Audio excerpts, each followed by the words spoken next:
If you're looking to get your Valentine something expensive this year, might I suggest an Xcel energy bill? I don't imagine that our Marshall Zellinger is going to get any roses from Xcel, not after 2 weeks of reporting that's making us all smarter about how Xcel reaps record profits as our bills skyrocket. Tonight, a top Democrat in the state Senate hinted to Marshall about legislation that might be coming that would limit how much profit a utility could make off its customers.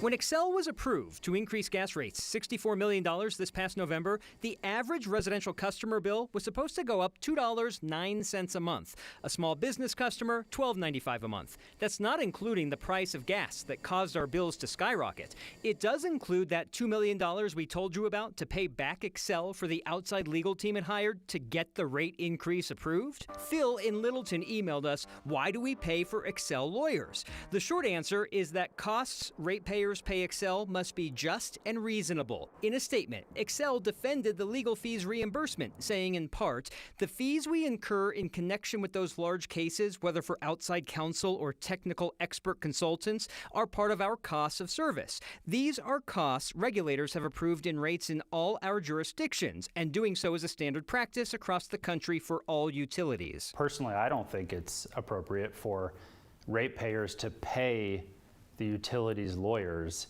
to increase their rates. Democratic Senate President Steve Fenberg tells us a lot of what we've reported on in the last 3 weeks, like paying Xcel back for its legal fees, could result in new legislation. We need to have legislative action on making sure that the investments that occur are in the public interest. The Office of Utility Consumer Advocate, essentially our public defender in utility cases, has taken the issue of reimbursing $2 million in legal fees to the legal system. UCA wants a Denver district judge to review the lawfulness of the Public Utility Commission's decision to approve that $2 million. But here's the thing. Even UCA, our defender, thinks legal fees are okay to get paid back for. Just not this one.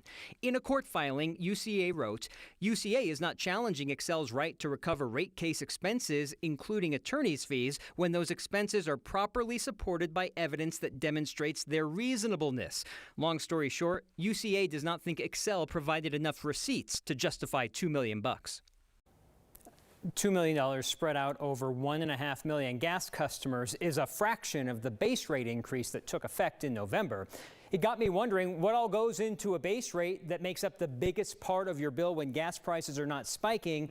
That's a story, number 15 in a row, for tomorrow, breaking down what the PUC looks at and answering viewer questions. Does the PUC ever say no to a base rate increase? You know, you don't always see public anger translate into legislative response quickly. Sometimes you do. I mean, I think back to like the summer of 2020 and the protests after George Floyd's killing.